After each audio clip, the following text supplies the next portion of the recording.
Hey guys, just got this bad boy in. Have not opened it up yet. Christopher Gillian sent it to us, and Douglas, the hell do you got? Who taught you to do that?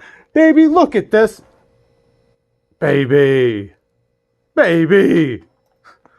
Bang, Neeves Knives. I'm Jared with my lovely wife, Kara. Hello. Douglas in the background. Douglas. Say hey, Douglas.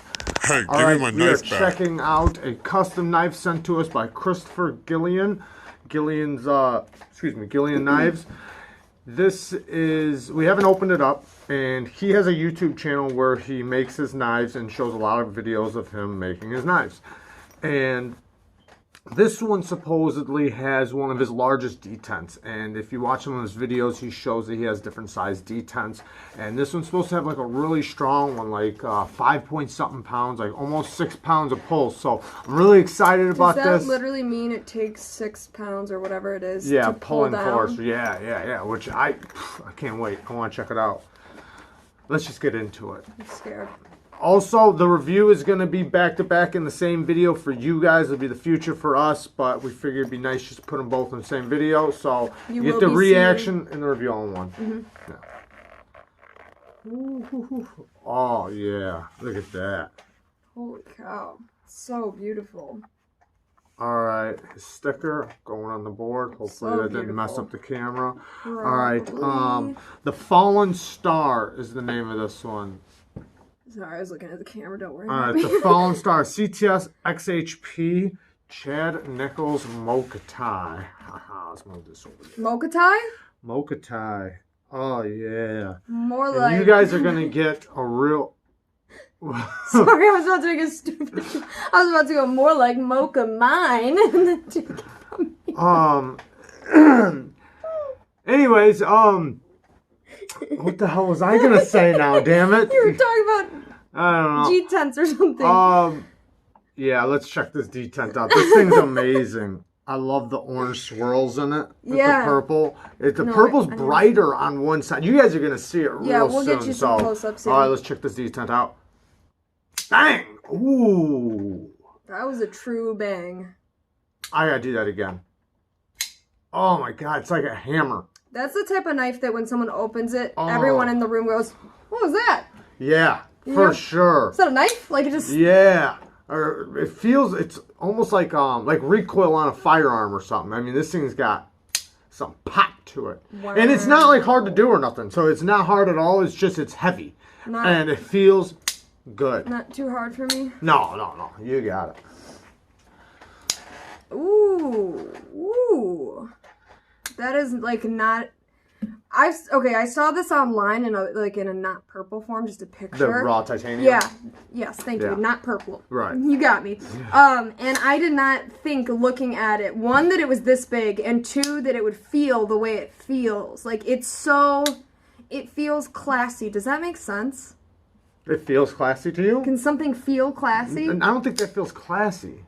But it feels strong and powerful and yeah, that's it. But it also feels like a man's knife to me. Yeah, well, the fact that it's like purpley pink is probably throwing that off a little bit. Yeah, maybe. I think the raw titanium is definitely more. I don't want to say my speed, but it's definitely more my speed. I like the raw titanium look. I love that look. And the other one that I seen on Instagram is the raw titanium. This one's Mokatai, so it's definitely different. You know, it's still titanium, but it's like a titanium Damascus. It's very large too. Like, you can see how much is hanging out on my hand. I mean, that's a lot. So definitely a purse carry one for the girls if you'd even be willing to throw Mokatai in your purse with all your tampons and whatnot. It's definitely a perfect size for me.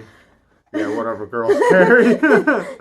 It's got a 3.5-inch blade, and why don't you guys just hurry up and get to the future so we can actually play with this thing. Get the DeLorean, Jared! Vroom, vroom. Whoop. Okay. All right, here we are. This is the future for you guys, or for us, not for you guys. But before we hit this review, I just want to let everyone know that our Patreon and our Instagram are linked in the description of all of our videos, including this one. We definitely encourage you guys to go check those out. It means a whole lot to us to see you guys on all of our platforms. So if you are interested in that, in the description. Okay, this is a couple weeks later from the unboxing that you've seen at the beginning of this video. Here's a little bit of the finish. Let's check it out. Now keep in mind this is a super glossy knife, and it is very hard to get good lighting on this thing. Yes, it is. It's a lot more vibrant in person. The scales are a bit more, the color looks more saturated in person. It's not totally inaccurate through the camera. And this is Chad Nichols Mocha Tie, so these type of finishes vary and also can be anode in different ways. So this is just one way this can be done. Let's bang this guy out. Bang. All right, let's get through some stats, whatever. This is not a baseball card. Yeah, let's get through the information really quick so we can get on to our opinion. Here it is against the Griptilian. Big grip. Now, the overall length of the Fallen Star, done by Gillian, is 8.1 inches. The blade is 3.25 inches with a cutting edge of 3 inches. Here it is against the Spyderco Shaman. Both of those are very good comparisons. The Shaman is a better comparison to me than the Griptilian. Here would be a Spyderco paramilitary 2, but it's a fake one. Keep in mind that the Fallen Star has a much bigger girth to it than pretty much all those knives except for the Shaman. Well, it's just got a very big feel. It's definitely heavier. It's 5.3 ounces in total weight. It's got a presence. We'll say it like that. The blade thickness is 150 thousandths. And it does have a very good finger choil. Yeah, I can get in that finger choil any way I want. This thing is locked up very, very solid. This is one of the more solid knives I've felt. Even closed, you can't move the blade. Like, this thing is very, very strong. Like, and that's me putting pressure. Like, you see there's like almost nothing being moved. This thing is like a hammer when you open it. It does have a very heavy detent. He is using ceramic ball bearings with a very large ceramic detent. Let me see if I can get this. You know, actually no light works better. You see that detent ball? That's actually very large, and he has different sizes. So in his knives, he has, if you know what, if you just go to his videos, he has a lot of videos online of him making his knives. So you can hear his input on, you know, the detent balls and why he chose a bigger detent ball for this model. You can see the hardware. This is an Allen, and then this is a Torx bit. I don't know what size Allen these are. I wasn't willing to put my, you know, any tools up to this thing. This looks like a, I don't even know. It looks like a T12 right there. I know that a Microtech SOCOM Elite is a T20. So is it T20 or T15? I think it's a 20. It might be a 20. Doesn't matter. This one, that looks like T12, T15, but I'm not positive. It's big hardware either way. This is large hardware. It's not the little, you know, baby hardware. It's really good. You can see there's no hardware for the clip. You have to get into it from the inside. It has a very nicely done geared back spacer. And in and out of the pocket, it does leave a little bit hanging out, enough for you to grab and pull out, but it goes in and out of the pocket very nicely. You can see there's lots of room right there. Very nice ramped clip. The clip is done very well. And because of the weight of the knife, you know, you don't really have to worry about it just falling out of your pocket. It sits in there really nice. I have to worry about it falling out of my pocket. Well, that's because it wouldn't fit. Nope. The jimping on the back, it's not the kind of jimping I prefer, and I don't know, maybe I should have talked to him a little bit more about the features, like on whether or not things can be changed a little bit. Usually with customs they are. You know, so some things are interchangeable. A lot of times you work with the maker on your knife, and I'm not sure how he does that. So, but for this model, in my opinion, one you thing. didn't see the steel yet. Oh, sorry. For you see it, CTS XHP, which this steel, it's kind of like, it has like the corrosion resistance of 440C, and then like the edge retention of a well done D2.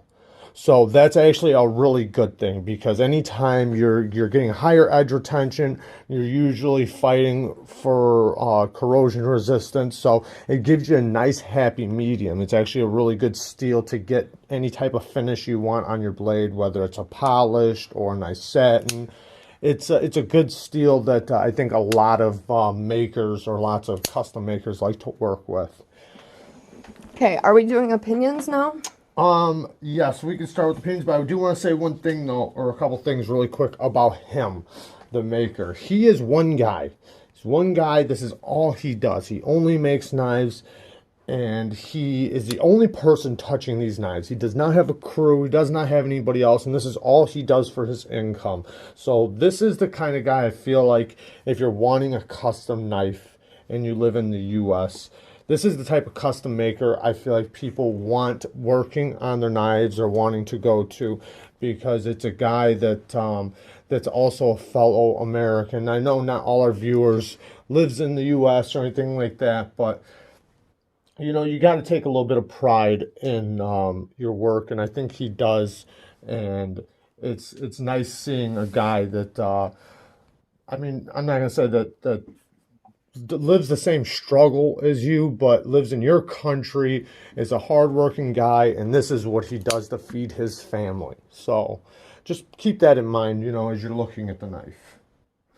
All right. He does have CNC machines, and then, you know, does a lot of finishing with hands, so he does a little bit of both, but watch his videos, and then you'll be able to see. I mean, Chris Gillian, he has a YouTube channel, and you can also find him a little bit on Instagram. We can, he doesn't like currently post, I don't believe, but he has a lot on there from when he did post it. He posted just a couple weeks ago. Okay, well, I'll link his channel down below so that you guys don't have to look it up. You can just click on the description. Okay, so do you want to talk to me? No, go ahead. I thought you were handing it to me. Sorry. Do you want it back? I don't care. I'll do my opinion first. Okay. My opinion will probably be a little bit less in depth and a little shorter than Jared's, just because obviously this thing is massive. So, and obviously we also didn't carry it. So keep that in mind. I carried it around the house. That like we didn't take this to work. We didn't put it through the trials and tribulations that we normally do. So, with that said, this is more of an aesthetic review for me. So first obvious observation is that this thing is heavy and huge. I don't believe that there is internal milling at all, so that's part of the weight, but I honestly don't mind that. Like, if I'm already gonna have a big knife, it's kind of like, yeah, I don't know, I just like it. My first positive observation was the ergonomics. This wavy deal right here with the massive finger choil and the slightly, it's not a perfect straight back here. It's got a slight groove in it, which I'm gonna guess was intentional, because it just, wow, does it work for your hand to be right here. It's just like melts. And even for me with this much hanging out of the back, obviously that's not ideal, but it still is so comfortable, which is really amazing to me that a knife this big could work in my hand on any level. I was just showing you guys close-ups of the ano job. I think it's really beautiful. You know, the only thing I'll say though is, for me, having something this beautiful and with these type of costly materials but yet this big, it's like, it seems like a work knife, but I would never work with it because it's just too much for me. So for me, it's not exactly practical. I really enjoy these the grind lines on the blade. You can see them right there. I love any knife that has that, and I love how it cuts off at the bevel too, where it's a bit more stonewashed there. That's like, look at that. That's awesome. A couple things that I don't like about the knife would be just that this, for my hand size, like, I have a hard time reaching the lock bar and the spine at the same time to close it. I can do it, but it's at the furthest stretch of my hand. So for me, it's just a little hard to one-hand this knife. I definitely feel more comfortable just grabbing it. But then I get fingerprints on the blade, so that kind of sucks. But really, other than that, this thing is a really incredible piece of work from just a single man, like Jared was saying. It's absolutely incredible to see all the little details. I love how the flipper tab is like rounded, but yet jimped at the same time. I'm able to grab this thing and launch it open. Heavy detent or not, if you flipped a knife before, you'll be able to open it. Super smooth, super easy to open, but nice because like probably somebody that doesn't really open knives often probably might not be able to get it, but yeah, super awesome. So that's kind of my overall opinion. I'm gonna go over the first things I notice on the knife, and then I'm going to give my opinion and, you know, so on and so forth. All right, first thing I notice obviously is the heavy detent. It does have a very heavy detent. It has very easy access to the lock bar. It is a very strong lock bar. This is a carbonized titanium lock face, so there is no lock bar insert. Also, it's not really drop shutty, but since it has such a big detent ball, just one little like nice slap, it slaps right shut. So it's got a unique, very unique open and close. Also, something I noticed is that because it has that heavy detent ball so close, see how close it is right there? You don't get the double click. Like a lot of times when you open up a knife, you get a click and then a click. This is just one click. So it's just one snap right into place. And you actually can tell and feel it on the open and the close. So right when I unlock the lock bar, it's already on the detent ball. There's no riding the detent ball or needing to get into the track of the detent path. It's already on there as soon as you unlock it. Like it's like as you unlock it, it's getting onto the detent ball. So that's very unique. And I like the sound of it too. It has a very loud pop. So you don't get that double click, you don't have reverse detent track or nothing like that, and that makes for a very unique sound and unique feeling in the hand. The ergos are really good in a large size hand. You can choke back like this, but it's more comfortable. I'm not gonna say comfortable, it just feels like this is the way you're gonna want to use it, is like this. This thing does have kind of a drop point tanto, if that makes sense, because, so I'll show you right here, if I put the pad, you see how close I don't know if that's going to come up. See how close it is right there? So it's not much farther. So if you like to use the tip of your knife, this is really good for using the tip and the secondary edge. It does have a big flipper tab right there, so it's not something that you're going to be, I guess, getting real close to your cutting material, unless if you're off of it like this. So just something to think about. The detent, when you close it, it snaps into place. Like it's not even easy to pull out like this. He said he made that heavy detent for like almost like a safety feature. He has kids running around, so it's kind of like built-in safety feature, but very, very strong detent on the close. And even when you close it like this, there's no risk of it popping out. Like you see some knives, when you slap it shut, they'll pop back out. This one will suck in every time. I need to kind of lift this camera up just a little tiny bit, because I'm trying to do this without, you see how it slaps right shut. And I like that. I like that it's locked in place really strong. It does feel, just right offhand, like it feels like a man's knife. And that means no disrespect to any females or anything like that. It just feels like a work knife, like a tool. It feels like something that's heavy, something that's got really strong detent. It's got really good ergos, and it feels like it's got good ergos for a big hand.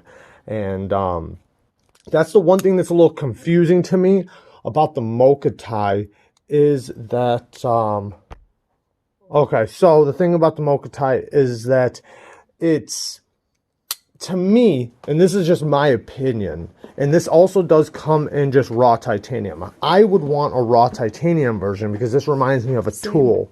It reminds me of something I want to take onto a field and just bear down. Yeah, that's what I was kind of just saying too. Was like that's why the Mokutai. I was like, I don't know about that because I feel like I'd want to work with it, but do I want to work with Mokutai? Right, and I would be hesitant on using this as a tool with this type of titanium or this type of finish. Now that being said, since it is Mokutai, I would want personally a little more of the orange to come out, which it can be done. It's just the way it's anode, and it's just the way you do anode titanium. I'm not going to go into how you anode titanium or anything like that, but it can be done very easily. I just wanted to make a comment on the anode. I do think, though Vibrant Mokutai is really awesome, I do think that it is kind of nice sometimes to have this more faded out type of anode job because it looks less gas station knife. Yeah, you know I mean, yeah. You can, a knife person is going to be able to tell real Mokutai, whatever, but I'm just saying, like, sometimes I don't mind that. Yeah, I mean, to me, I mean, if you're paying for the Mokutai, you're paying for that beauty. You're paying for those extravagant colors, and you're paying for the orange because of the way they make Mokutai. You're wanting these striations, and this has that star pattern, as you can see. Is that why it's the fallen star? Yeah, probably. I think it's because the lines look like a shooting star. Yeah, maybe. Oh my gosh, and the pivot is a star pivot. And it's like the lines are going into the star. Like that is a shooting star. I've got it figured out. There you go. I do like his logo, as you can see. I think that looks kind of cool. I just think it's a little big. I just You wish think it was, that's big? I wish it was. I know it's a big knife. I just wish it was scaled down like 25%. Okay. That's just me. I think it looks pretty cool. I don't really like a huge ton of writing, but on a knife like this, it's a little different. This I could see shrunk down, you know, a lot more. I think this would be a lot better if it was shrunk down to a lot less. But yeah, I feel like this type of knife and with Mokutai, I mean, everybody thinks differently. Everybody likes different types of materials. And the kind of guy I think that would want to buy this knife is going to want raw titanium. That is just my opinion. I don't know that for sure. Maybe, you know, there's lots of guys that they want Mokutai everything. So, you know, and if that's what they want, then maybe they want it on their work knife. I mean, that's just my personal opinion. But this thing is heavy duty, it's strong, it's well built, it's finished all the way around, very soft everywhere you touch, nice and rounded.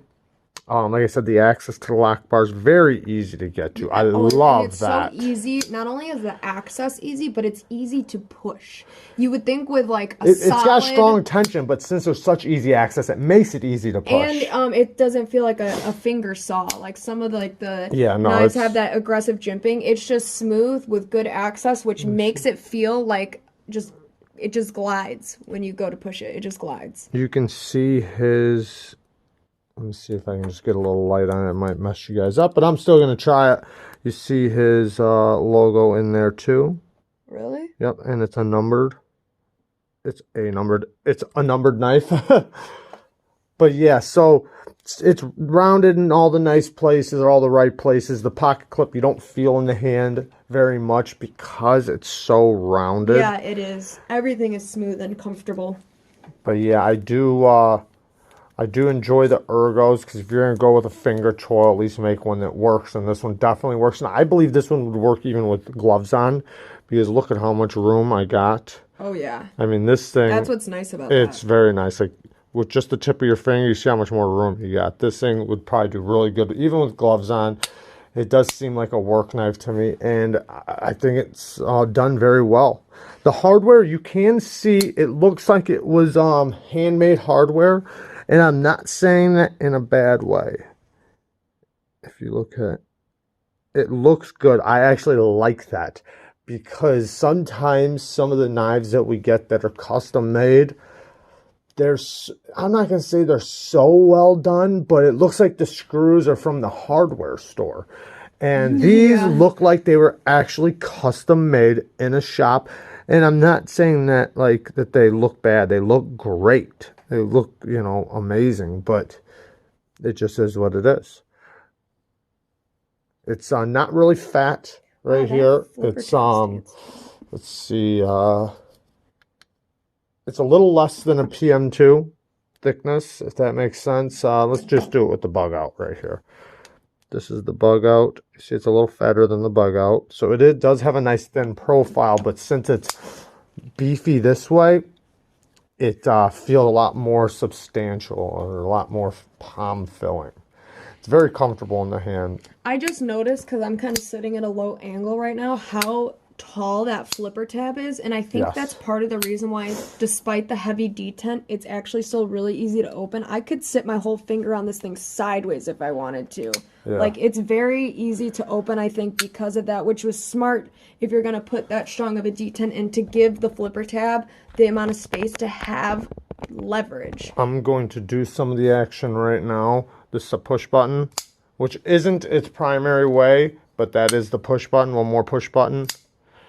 Now, the light switch is where it really likes it. Yeah. It's just because you can get your whole finger on the jimping. I mean, you feel the jimping, and I guess it does work. It's definitely good that it's there, because this is very smooth right here. So it's something you will, I mean, I can get a grip on it and use it, but it's something that if your hands are damp or anything like that, you will slip off of that. It doesn't feel like it's going to be useful jimping, but I think that it actually has some use there on that flipper tab. Yeah, it does, for sure. Once you get your finger on it, though, works very well. Like I said, it does have a strong detent, but you hear that smack, pow. And then here's the close again. It's not, like I said, not drop shutty. Bang. But yeah, Gillian's Customs by Christopher Gillian. Very nice knife. You see the satin finish. Now, the edge was not done very well, but I think he didn't want to put a very sharp edge on it, because right after this, it's going to a knife show. So maybe it's for people to hold. So I'm not holding that against him at all. You can kind of see it's not the best on edge, but that's something that, you know, I'm sure being purchased, it would be 100% different. This is just, it's going to be touched by a lot of people. So, all right, guys, there you guys go. Thanks, guys.